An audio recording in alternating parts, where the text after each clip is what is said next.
100 ಗ್ರಾಮಗಳಿಗೆ 24x7 ನೀರು ಪೂರೈಕೆ ಮಾಡುವ ಗುರಿಯನ್ನು ಹೊಂದಲಾಗಿದೆ.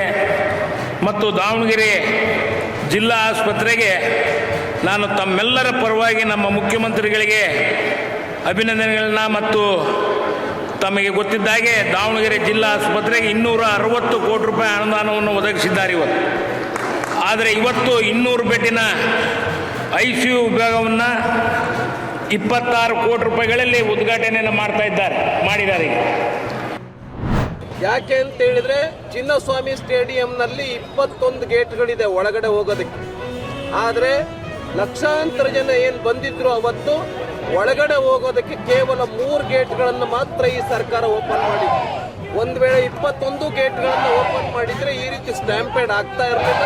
ಪೂರ್ವ ತಯಾರಿ ಏನೇನು ಮಾಡದೇ ಇದ್ದಿದ್ರಿಂದ ಈ ಒಂದು ಸ್ಟ್ಯಾಂಪೇಡ್ ಆಗಬೇಕಾಯಿತು ಮತ್ತು 11 ಜನರ ಸಾವಿಗೆ ಕಾರಣ ಆಗಬೇಕಾಯಿತು. ಆದ್ರಿಂದ ಕೂಡಲೇ ಈ ಸರ್ಕಾರ ಮುಖ್ಯಮಂತ್ರಿ ಉಪಮುಖ್ಯಮಂತ್ರಿಗಳು ರಾಜೀನಾಮೆಯನ್ನು ಕೊಡಬೇಕು ಅಂತೇಳಿ ಆಗ್ರಹಿಸಿ ಹೋರಾಟವನ್ನು ನಾವು ಮಾಡ್ತಾ ಇದ್ದೇವೆ.